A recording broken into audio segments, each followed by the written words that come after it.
নমস্কার ভিউয়ার্স, আমাদের একটা প্রশ্ন থেকেই যায় যে চীনের জে-20 ফাইটার প্লেনটা কি ফিফথ জেনারেশনের ফাইটার প্লেন? যদিও চীন এটাকে ফিফথ জেনারেশনের ফাইটার প্লেন বলে দাবি করে, কি এটা ফিফথ জেনারেশনের ফাইটার প্লেন? এর ভিডিওতে আমরা জানার চেষ্টা করব, একবারে পুঙ্খানুপুঙ্খ বিচার করব যে জে-20 সত্যিকারের ফিফথ জেনারেশনের ফাইটার প্লেন কি না। আজকের ভিডিওতে আমরা F-35 মানে আমেরিকার fighter plane, best fighter plane F-35 এর সঙ্গে আমরা চীনের জে-20 ফাইটার প্লেন একটা তুলনামূলক আলোচনা করব। আপনাদের বলে রাখি যে আমেরিকার F-35 ফাইটার প্লেনটা এটা কিন্তু একটা ফিফথ জেনারেশনের ফাইটার প্লেন। ফিফথ জেনারেশনের ফাইটার প্লেনে কী কী থাকা প্রয়োজন, সেইগুলো জে-20তে আছে কি না এটা আমরা আলোচনা করব F-35 এর সঙ্গে। প্রথমে আলোচনা করব যে স্পিডের দিক দিয়ে আমরা হিসাব করি তাহলে জে-20 স্পিড কিন্তু F-35 এর থেকে বেশি। জে-20 স্পিড 2 ম্যাক মানে শব্দের চেয়ে 2 গুণ বেশি। আবার F-35 এর স্পিড 1.6 ম্যাক মানে শব্দের চেয়ে 1.6 গুণ বেশি। তাহলে স্পিডের দিক থেকে আমরা জে-20কে এগিয়ে রাখছি। আমরা আসবো ওয়েপন ক্যাপাসিটিতে, মানে কোন ফাইটার প্লেনটা কত বেশি মিসাইল, কত বেশি অস্ত্র নিয়ে যেতে পারবে সেই দিক দিয়ে। ওয়েপন ক্যাপাসিটিতে যদি আমরা যাই, ওয়েপনের দিক দিয়ে জে-20 অনেক অস্ত্র নিয়ে যেতে সক্ষম, কারণ জে-20 যে ডিজাইন অনেকটা বড়। জে-20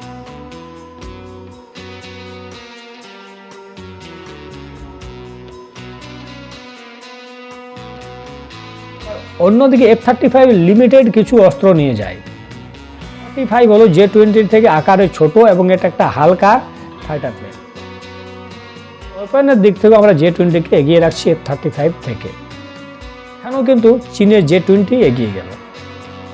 আসবো রাডার ক্রস সেকশন নিয়ে। একটা স্টেলথ ফাইটার জেটের এটাই হলো আসল, কোনটা না রাডার ক্রস সেকশন।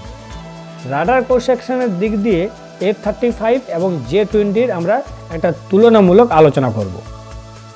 F-35 রাডারে খুব কম পরিমাণে ধরা পড়ে, মানে রাডারে একটা মাছির মতো দেখায়। যখন কোনো পাখি উড়ে যায় তখন এইরকম রাডারে দেখা যায়।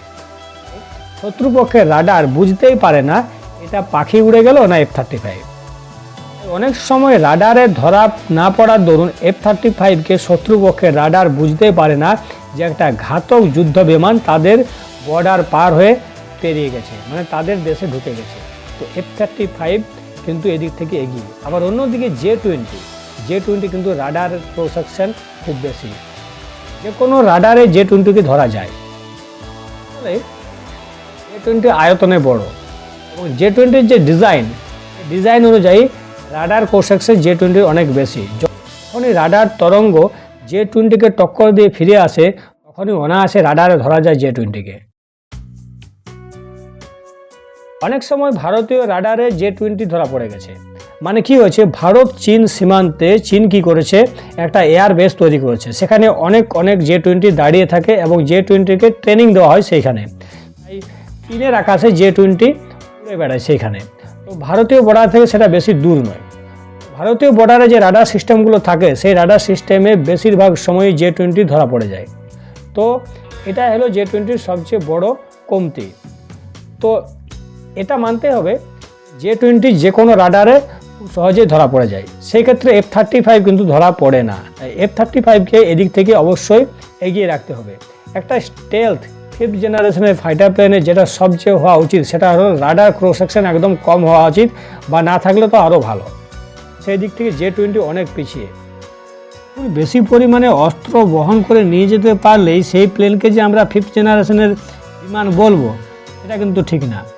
সেদিক থেকে হিসাব করতে গেলে ভারতীয় সুখোই 30 MKI, রাফেল এই যুদ্ধ বিমানগুলো অনেক বেশি অস্ত্র বহনে সক্ষম। এদের স্পিড জে-20 মতোই, কিন্তু এই ফাইটার প্লেনগুলোকে আমরা ফিফথ জেনারেশনের ফাইটার প্লেন বলবো না। একবার ভেবে দেখুন, জে-20 স্পিড 2 ম্যাক, এটা যদি ভারতের বর্ডার পেরিয়ে চলে আসে তাহলে ভারতের রাডারে খুব সহজে ধরা পড়ে যাবে। আর ভারত তখন ব্রহ্মোস 2 মিসাইল ছেড়ে দেবে জে-20 পিছনে। ব্রহ্মোস 2 এর স্পিড 8 ম্যাক। আপনারাই বলুন জে-20 আর কতক্ষণ বাঁচতে পারবে ব্রহ্মোস 2 এর কাছে? ব্রহ্মোস 2 এর স্পিড 8 ম্যাক আর জে-20 এর স্পিড 2 ম্যাক। আপনারা বিচার করুন। J-20 অনেক ভারী ফাইটার প্লেন এবং আয়তনে বড়, তাহলে এই J-20 প্লেনটি F-35 এর মতো ম্যানুভার করতে পারে না। মিসাইল সামনে এলেই J-20 আত্মসমর্পণ করে দেবে একেবারে, কিন্তু অপরদিকে F-35 মিসাইলকে চকমা দেবার মতো বারবার সে ম্যানুভার করবে, অনেক সময় মিসাইলকে মিস করতে পারবে। ফাইটার প্লেনের সবচেয়ে যেটা বড় কাজ হলো সেটা হলো শত্রুপক্ষের এয়ার ডিফেন্স সিস্টেম এবং বিমান ঘাঁটিগুলোকে প্রথমে গিয়ে আক্রমণ করা। ফিফথ জেনারেশনের ফাইটার প্লেনের এটাই কাজ যে প্রথমে গিয়ে আক্রমণ করবে, তাহলে সে যদি কম অস্ত্র নিয়ে যায় তাতে কোনো বাধা পড়বে না, কারণ রাডারের আওতায় না পড়লেই হলো। জেনারেশনের ফাইটার প্লেন প্রথমে শত্রুপক্ষের বিমান ঘাঁটিগুলোকে আক্রমণ করবে, রাডারগুলোকে আক্রমণ করবে, আর কি করবে, আর এয়ার ডিফেন্স সিস্টেমগুলোকে নাস্তানাবুদ করবে।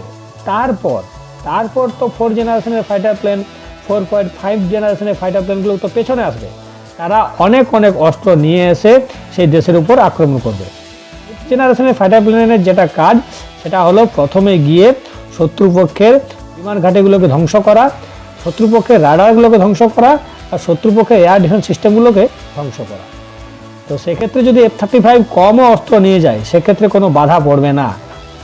F-35 তার যে কাজ, মানে 5th জেনারেশনের ফাইটার প্লেনের যে কাজ, সেই কাজটা F-35 অনায়াসে করে দেবে। কিন্তু সেক্ষেত্রে J-20 প্রথমে রাডারে ধরা পড়ে যাবে, শত্রুপক্ষের রাডারে ধরা পড়ে যাবে, J-20কে নাস্তানাবুদ করে দেবে শত্রুপক্ষের মিসাইল সিস্টেম।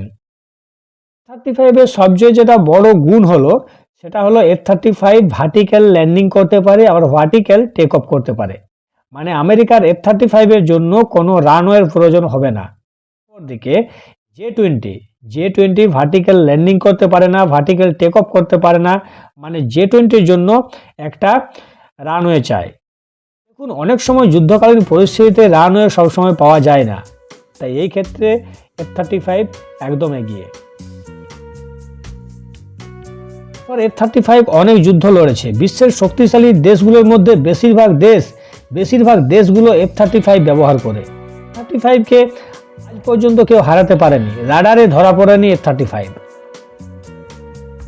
অপরদিকে J-20 এখনো পর্যন্ত কোনো লড়াই লড়েনি, এমনকি J-20 কোনো এয়ার শোতে ভাগ নেয়নি, মানে অংশগ্রহণ করেনি। তাহলে বুঝতেই পারছেন J-20 এমন একটা ফাইটার প্লেন। তাছাড়া চীনের প্রোডাক্ট এমনিতেই গ্রহণযোগ্য নয় মার্কেটে। F-35 অনেক উন্নত একটা ফাইটার প্লেন, তাতে আছে উন্নত ককপিট, ভিজুয়াল ডিসপ্লে, উন্নত মানের রাডার এবং উন্নত মানের সেন্সর প্রভৃতি, কিন্তু এগুলো J-20 এর মধ্যে কিছুই নেই। J-20 F-35 থেকে অনেক পিছিয়ে। সব দিক দিয়ে বিচার করলে F-35 J-20 থেকে অনেক এগিয়ে। অদূর ভবিষ্যতে J-20 যে আপডেট হবে না, যে উন্নত হবে না, সেটা অবশ্য কেউ বলতে পারে না, অবশ্যই হবে। ভিডিওটা আজ এই পর্যন্ত। নমস্কার ভিউয়ার্স, নমস্কার।